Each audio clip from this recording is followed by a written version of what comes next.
నమస్కారం SRK news కి స్వాగతం. ముందుగా ముఖ్యాంశాలు.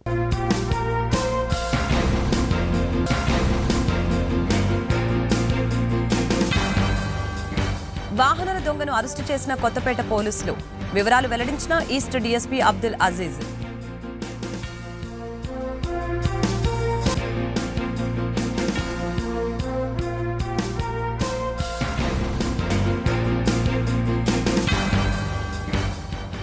టీడీపీ కార్యాలయంలో ఘనంగా ధూళిపాల జన్మదిన వేడుకలు. కేక్ కట్ చేసిన పార్టీ నాయకులు, అభిమానులు.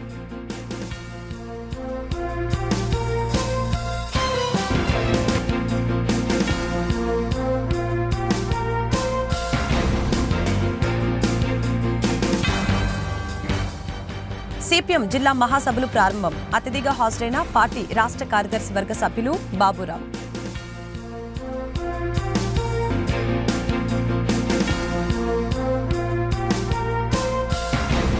వాహనాలు చోరీ చేస్తున్న యువకుడిని కొత్తపేట పోలీసులు పట్టుకున్నారు. ఈ మేరకు ఈస్ట్ డీఎస్పీ అబ్దుల్ అజీజ్ శనివారం నిందితుడిని మీడియా ముందు ప్రవేశపెట్టారు. గుంట గ్రౌండ్లో ఏర్పాటు చేసిన ఈ సమావేశాన్ని ఉద్దేశించి అజీజ్ మాట్లాడారు. పల్నాడు జిల్లా పిడుగురాలకు చెందిన పెరికెల సాగర్ గుంటూరు శ్రీనివాసరావుపేటలో ఉంటూ చోరీలకు పాల్పడుతున్నాడని చెప్పారు. 10,50,000 విలువైన 11 ద్విచక్ర వాహనాలు, 3 ఆటోలను స్వాధీనం చేసుకున్నామని తెలిపారు. కొత్తపేట సీఐ వీరయ్య మాట్లాడుతూ తమ స్టేషన్ సిబ్బంది కేసుని ఛేదించడంలో ప్రత్యేక ప్రతిభను కనపరిచారని కొనియాడారు. వారందరినీ డీఎస్పీ అభినందించారని తెలిపారు. గత చాలా కాలం నుంచి గుంటూరు టౌన్లో చాలా బైకులు కానీ ఆటోలు కానీ దొంగతనాలు జరుగుతున్నాయి. వీటి మీద కొత్తపేట సీఐ గారు వాళ్ళ ఎస్ఐలు యాంటోనీ ఏఎస్ఐ వాళ్ళ సిబ్బందిని స్పెషల్ పార్టీ ఫామ్ చేయడం జరిగింది. దీంట్లో భాగంగా వాళ్ళు ఎస్ఐ రమేష్, యాంటోనీ, మా తరంగణి ఉమెన్ ఎస్ఐ వీళ్ళంతా కలిసి నిన్న మధ్యాహ్నం 3 గంటలకి ఉమెన్స్ కాలేజ్ వద్ద పెరికల సాగర్ అనే వ్యక్తిని అతన్ని అరెస్ట్ చేయడం జరిగింది. అతని వద్ద నుండి 11 బైకులు, 3 ఆటోలు స్వాధీనం చేసుకోవడం జరిగింది. ఈ 11 బైకులు కూడా కొత్తపేట పోలీసులు కొన్ని, లాలాపేట పోలీసులు కొన్ని, ఓల్డ్ గుంటూరు పోలీసులు కొన్ని దొంగతనం చేయటం, వాటిని తర్వాత అతను అమ్మటం అవన్నీ జరిగింది. అతను ఇచ్చిన సమాచారం మేరకు ఈ 11 బైకులు, 3 ఆటోలు స్వాధీనం చేయడం జరిగింది. ఈ రికవరీలో సిఐ కొత్తపేట సిఐ వీరయ్య గారు, వాళ్ళ సిబ్బంది SIs, ID party ASI Antony, ఇంకా హెడ్ కానిస్టేబుల్ కలిసి చేశారు. వాళ్ళని నేను అభినందిస్తున్నాను. అట్లాగే ఇంకా రికవరీ చేయాల్సి ఉన్నాయి, కొంత సమాచారం కూడా ఉంది. అవి త్వరలో అవి కూడా చేస్తామని చెప్తున్నాం. ముఖ్యంగా అంటే వీళ్ళంతా సూపర్వైజన్, కాకపోతే మెయిన్ వర్క్ అంతా కూడా మా యాంటోనీ గారు, వాళ్ళ టీము డేగలకోటి, అనిల్, మా రైటర్ గారు దేవ, ఇంకా మన శంసుద్దీన్ గారు, మా ఐడబ్ల్యూ వీళ్ళంతా కూడా టీం వర్క్ చేసి ఇవన్నీ రికవరీ చేయడం కానీ, వెంటనే రికవరీ చేయడం కానీ, పట్టుకోవడానికి వీటిలన్నిటి కూడా బాగా వర్క్ చేశారు. వాళ్ళందరినీ కూడా మా డిఎస్పీ సార్ అభినందిస్తున్నారు. ఇంకా నెక్స్ట్ కూడా ఇంకా ఈ 2 వీలర్స్ యాక్చువల్లీ మేజర్ టౌన్లో 2 వీలర్స్ అఫెన్సెస్ ఎక్కువ జరుగుతున్నాయి. రిమైనింగ్ అఫెన్సెస్ దాదాపుగా బాగా తక్కువగానే ఉన్నాయి. మనం చెప్పుకునేది కాదు కానీ నార్మల్గా తక్కువగా ఉన్నాయి.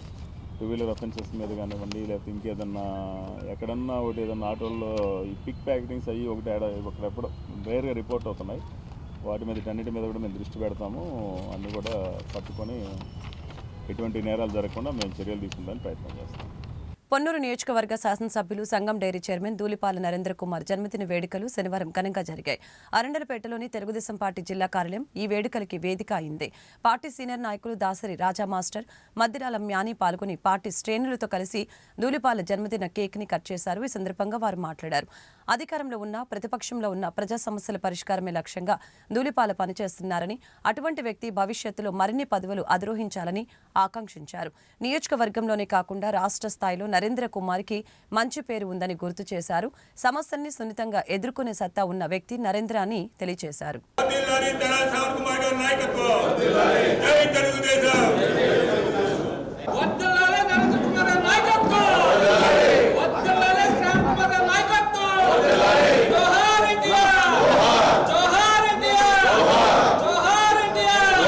పొన్నూరు నియోజకవర్గ శాసనసభ్యులు, సంఘం డైరీ చైర్మన్ నిన్ననే రాజకీయాల్లోకి, క్రియాశీలక రాజకీయాల్లోకి వచ్చి 30 సంవత్సరాలు పూర్తయిన సందర్భంగా నరేంద్ర కుమార్ గారి మిత్రులు, స్నేహితులు, తెలుగుదేశం పార్టీ నాయకులు, కార్యకర్తలు, బీజేపీ, జనసేన కూటమి సభ్యులు అందరూ కలిసి ఆయనకి ఆత్మీయ అభినందన సభ కూడా నేను నిర్వహించడం జరిగింది. ఈ రోజున నరేంద్ర కుమార్ గారి జన్మదిన సందర్భంగా గుంటూరు జిల్లా తెలుగుదేశం పార్టీ కార్యాలయంలో ఆయన జన్మదిన వేడుకలు ఘనంగా నిర్వహించడం జరుగుతూ ఉంది. ఈ కార్యక్రమానికి హాజరైన వేదిక మీద ఉన్నటువంటి నాతో పాటు ఉన్నటువంటి పార్టీ నాయకులు, కార్యకర్తలు, అలాగే మీడియా సోదరులందరికీ కూడా అభినందనలు. మరి మీ అందరికీ కూడా తెలిసినటువంటి అంశమే, శాసనసభ్యుడిగా ఉన్న 2019 నుంచి 2024 వరకు ప్రతిపక్షంలో ఉన్న ప్రతి క్షణం ప్రజా సమస్యల పరిష్కారమే ధ్యేయంగా పనిచేసే నరేంద్ర కుమార్ గారు భవిష్యత్తులో మరింత ఉన్నతమైనటువంటి పదవులను అధిరోహించాలని, ప్రజాసేవకి మరింత పునరంకితం కావాలని ఈ సందర్భంగా కోరుకుంటూ 30 సంవత్సరాల క్రితం ధూళిపాల వీరయ్య చౌదరి గారి తనయుడిగా రాజకీయ అరంగేట్రం చేసినటువంటి నరేంద్ర కుమార్ గారు ఆనాటి నుండి ఈనాటి వరకు 7 పర్యాయాలు శాసనసభకు పోటీ చేసేందుకు తెలుగుదేశం పార్టీ అవకాశం ఇవ్వటం, ఆ అవకాశాన్ని సద్వినియోగపరచుకోవటం, ఒక నాయకుడిగా ఆయన తీసుకున్న ప్రతి కార్యక్రమం విజయవంతం చేసుకుంటూ వస్తున్నటువంటి అంశం మనందరికీ కూడా తెలిసిందే. జన్మదిన వేడుకల్ని ఈరోజు ఆయన యొక్క అభిమానులు, శ్రేయోభిలాషులు, కార్యకర్తల మధ్య ఈరోజు తెలుగుదేశం పార్టీ ఆఫీసులో ఘనంగా జరుపుకోవటం అనేది చాలా సంతోషకరమైనటువంటి విషయం. వారు శాసనసభ్యునిగా దాదాపు 6 పర్యాయాలు గెలిచినటువంటి వ్యక్తి. ఆయన యొక్క నియోజకవర్గంలోనే కాకుండా రాష్ట్ర స్థాయిలో కూడా నరేంద్ర గారికి ఓ ప్రత్యేకమైనటువంటి స్థానం ఉంది. అసెంబ్లీలో ఎప్పుడు ఏది మాట్లాడినా ఒక క్రమశిక్షణతో, వ్యక్తిగత అంశాలు జోలికి వెళ్లకుండా సబ్జెక్ట్ పరంగా తన యొక్క గళాన్ని రాష్ట్ర ప్రజల తరపున వినిపించినటువంటి గొప్ప నాయకుడు నరేంద్ర గారు. నరేంద్ర గారు ఏ సమస్య వచ్చినా, ఏ ఇబ్బంది వచ్చినా ధైర్యంగా ఎదుర్కొనేటువంటి శక్తి, సామర్థ్యం కలిగినటువంటి వ్యక్తి. ఎందుకు చెప్తున్నానంటే, జగన్మోహన్ రెడ్డి అధికారంలో ఉన్నప్పుడు ఎటువంటి అవినీతి మచ్చలు లేకపోయినప్పుడు కూడా నరేంద్ర గారిని ఏ విధంగా జైల్లో పెట్టి హింసించినటువంటి పరిస్థితిని రాష్ట్ర ప్రజలందరూ కూడా చూడటం జరిగింది. ఆ యొక్క సందర్భంలో ఆయన జైల్లో ఎంతకాలమైనా కానీ ఉండటానికి సిద్ధపడినటువంటి వ్యక్తి. ఆయన మన నాయకులకి ఒకటే చెప్పాడు, ఏంటంటే నరేంద్ర గారు మరి జైల్లో ఉండారు, మరి ఈ యొక్క సంగం డైరీ ఏమైద్ది అని చెప్పి అడిగినప్పుడు నరేంద్ర గారు ఒకటే మాట చెప్పాడు, నా గొంతులో ప్రాణం ఉన్నంత వరకు జగన్మోహన్ రెడ్డి కాదు కదా, ఆయన తాత కూడా సంగం జాగర్లమూడి సంగం డైరీని ఏమీ చెయ్యలేరు అని చెప్పినటువంటి పరిస్థితి. ఆయన మొట్టమొదటి నుంచి కూడా పేద, బడుగు, బలహీన వర్గాల ప్రజలు ఎక్కడైతే ఉండారో అక్కడ వారి యొక్క సమస్యలను తెలుసుకొని స్పందించినటువంటి వ్యక్తి నరేంద్ర గారు. అటువంటి గొప్ప వ్యక్తి యొక్క జన్మదిన వేడుకల్ని ఈరోజు తెలుగుదేశం పార్టీ ఆధ్వర్యంలో జరుపుకోవటం అనేది సంతోషంగా భావిస్తూ, రానున్నటువంటి రోజుల్లో నరేంద్ర గారు చాలా ఉన్నతమైనటువంటి పదవుల్లోకి రావాలని, దేవుని యొక్క ఆశీస్సులు పొందాలని చెప్పి కూడా ఈ సందర్భంగా కోరుకుంటూ సెలవు తీసుకుంటాం. బ్రాడీపేటలోని సిపిఎం జిల్లా కార్యాలయంలో శనివారం నుంచి సిపిఎం జిల్లా మహాసభలు ప్రారంభమయ్యాయి. పార్టీ రాష్ట్ర కార్యదర్శి, వర్గ సభ్యులు సిహెచ్ బాపురావు, శాసనమండలి సభ్యులు కెఎస్ లక్ష్మణరావు అతిథిగా హాజరై జెండా ఆవిష్కరణ చేసి సభల్ని ప్రారంభించారు. పార్టీ నాయకులు రామారావు, రమాదేవి, నళినికాంత్ తదితరులు పాల్గొన్నారు. ఫ్రెనిక్ నర్వ్ ట్యూమర్తో బాధపడుతున్న వ్యక్తికి గుంటూరు ప్రభుత్వ ఆసుపత్రి వైద్యులు అద్భుతమైన చికిత్సను అందించి పునర్జన్మను ఇచ్చారు. ఈ మేరకు GGH superintendent doctor SSV Ramana శనివారం ఆసుపత్రిలో మీడియాతో మాట్లాడారు. చికిత్సకు సంబంధించిన వివరాలు వెల్లడించారు. దాసరిపాలెంకి చెందిన మహమ్మద్ మెడభాగం ఎడమవైపు నొప్పితో బాధపడుతూ జీజీహెచ్లో చేరారని, డాక్టర్ వై కిరణ్ కుమార్ వైద్య బృందం ఫ్రెనిక్ ట్యూమర్కి ఆపరేషన్ చేశారని తెలిపారు. చక్కగా ఒక అద్భుతమైన సర్జరీ మీ స్కిల్ఫుల్ హ్యాండ్స్ తోటి మీరు ట్యూమర్ని కూడా ఒక హ్యూమర్ లాగా చెప్పి చక్కగా ఆ పేషెంట్ ముఖంలో చిరునవ్వులు చిందించగలిగారు. అదే మీ సర్జికల్ స్కిల్స్ నైపుణ్యం అని మాకు అర్థమవుతోంది. Thank you whole of the department of general surgery, especially the third and the second unit's surgeons who have done the surgery. శ్వానమా ఫ్రమ్ ద ఫ్రెనిక్ నర్వ్ అంటే అది చాలా క్లిష్టతరమైన ఆపరేషను. ఎందుకంటే ఒక కరెంట్ పని వాళ్ళు పవర్ ఉండగా కరెంట్ స్తంభం పైన పనిచేసినట్లే ఇది. అలాంటి ఒక ఏరియా అది చాలా క్లిష్టతరమైన ఏరియా. ఓ పక్కన కరెంట్ ఆర్టరీ ఉంటుంది, ఓ పక్కన వ్యాగస్ నర్వులు, ఫ్రెనిక్ నర్వులు, మిగతా చాలా ఇంపార్టెంట్ స్ట్రక్చర్స్ ఉంటాయి. వేటిని టచ్ చేయకుండా, వేటిని ఇబ్బంది పెట్టకుండా పేషెంట్ మళ్ళీ ఆ ట్యూమర్ తీసేసి పేషెంట్ చక్కగా హ్యాపీగా ఇప్పుడు నొప్పి తగ్గిపోయి, వాపు తగ్గిపోయి, మిగతా ఇబ్బందులు లేకుండా బయటపడటం అనేది ఒక స్కిల్ఫుల్ సర్జనే చేయగలరు. అలాంటి గొప్ప సర్జన్ డాక్టర్ కిరణ్ కుమార్ మన హాస్పిటల్లో జీహెచ్లో ఉంటే మనకు అందరికి గర్వకారణం. అలాగే doctor Govinda Nayak third unit చీఫ్గా ఉన్నారు.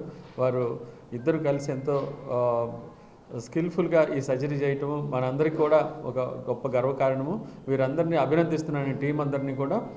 ముఖ్యంగా అనస్థీషియా డిపార్ట్మెంట్ కూడా దీంట్లో వీళ్ళు మంచిగా సహకరించి వాళ్ళు జనరల్ అనస్థీషియా ఇవ్వటం, ఎందుకంటే అనస్థీషియా ఇవ్వటం కూడా ఇక్కడ గొప్ప పనితనమేను. అలాంటి మొత్తం ఒక టీం వర్క్ చేసిన ఈ బృందాన్ని అందరికీ కూడా మరొకసారి నేను అభినందన తెలియజేస్తూ, ఇలాంటి సర్జరీస్ ఇంకా చేయాలని మనం టీం వర్క్గా చేస్తూ ప్రతి డిపార్ట్మెంట్ని డెవలప్ చేసుకుంటూ వెళ్తూ గవర్నమెంట్ ఆశలకు అనుగుణంగా మనం నడుచుకొని ఈ హాస్పిటల్కి వచ్చే పేద రోగులకు ఇంకా మంచిగా ఉపయోగపడదామని ఆశిస్తున్నాను. Thank you for giving me this opportunity. 3వ తారీఖున గవర్నమెంట్ హాస్పిటల్కి వస్తే అతనికి మెడ లోపల ఎడమ వైపున ఒక చిన్న కణితి ఉందనేది ఒకటి ఓపీలో డాక్టర్లు, మన S3 డాక్టర్లు గోవింద నాయక్ వీళ్ళందరూ చూసి దీన్ని ఒక ట్యూమర్గా, ఒక లింఫ్ నోడల్ మాస్గా గుర్తించి ఆపరేషన్ చేయాలి అని ఫర్దర్ ఇన్వెస్టిగేషన్ చేయడం జరిగింది. ఫర్దర్ ఇన్వెస్టిగేషన్స్లో ఇది వేగస్ నర్వ్ నుంచి వచ్చిన ట్యూమర్గా నిర్ధారణ జరిగింది. కొద్దిగా పక్కన మనం మెడలో చూసుకుంటే ఇక్కడ మనకి ఇంటర్నల్ జూగులార్ వెయిన్ ఉంటుంది, ఇటు పక్క కామన్ కెరటెడ్ బల్బ్ ఉంటుంది. ఇక్కడ చాలా క్లిష్టమైన base of the skull base అంటారు. అంటే మెదడులోకి వెళ్ళే మెదడుకి ఉన్న కనెక్షన్ దగ్గర స్కల్ బేస్ అంటారు. ఆ స్కల్ బేస్ దగ్గర వచ్చిన ట్యూమర్గా ఇది మనం తీసుకోవాల్సిన అవసరం ఉంది. ఇది కరెంట్ షీత్లో ఉన్న వేగస్ నర్వ్ అనే దాని నుంచి వచ్చిందనేది ఎంఆర్ఐ రిపోర్ట్ తెలియజేస్తూ ఉంది.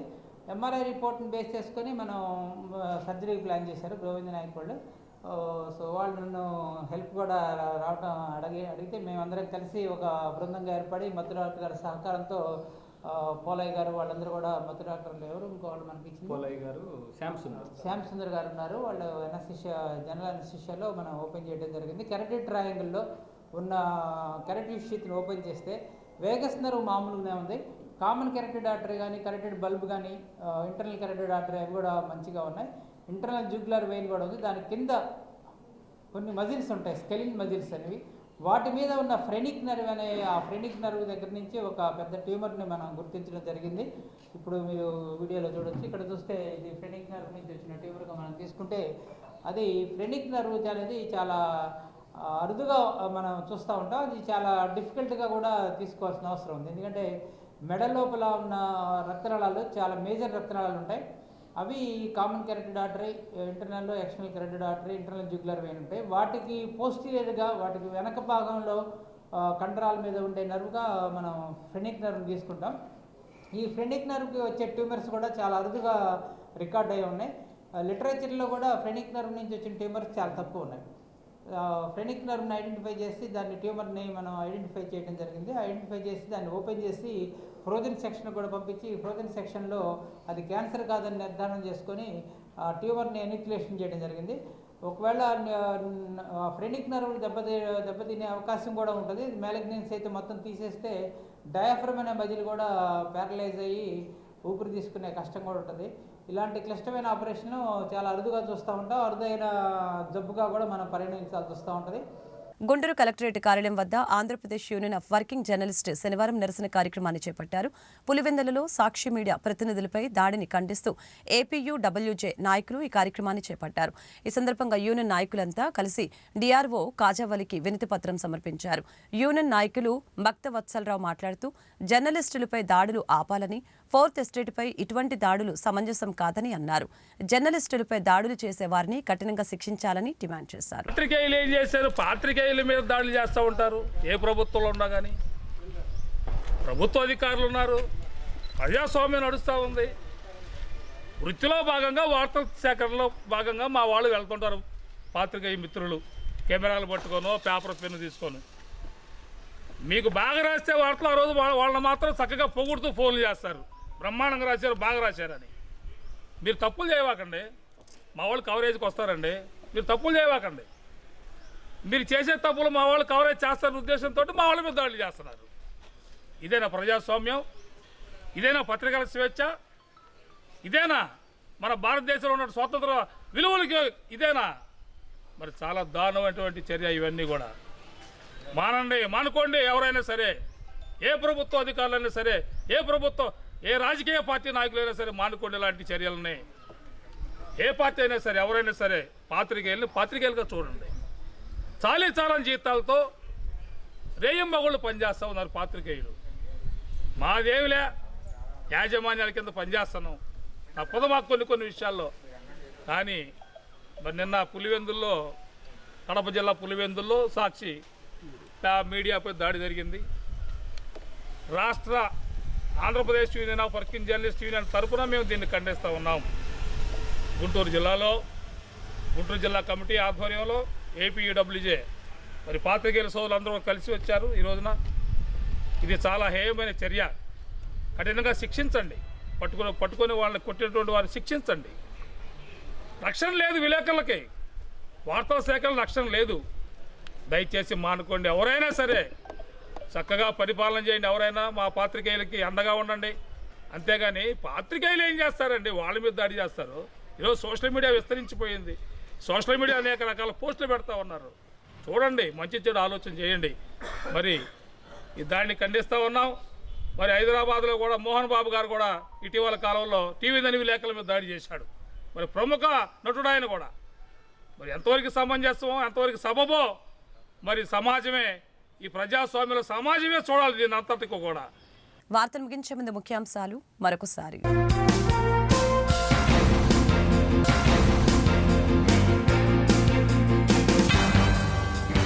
వాహనాల దొంగను అరెస్టు చేసిన కొత్తపేట పోలీసులు. వివరాలు వెల్లడించిన east DSP Abdul Aziz.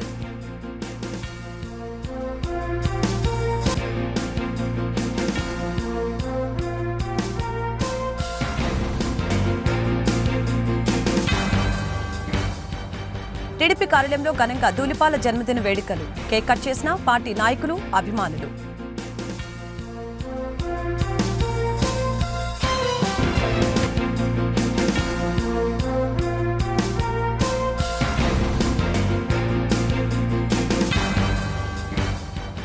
CPM జిల్లా మహాసభలు ప్రారంభం. అతిథిగా హాజరైన పార్టీ రాష్ట్ర కార్యదర్శి వర్గ సభ్యులు బాబురావు.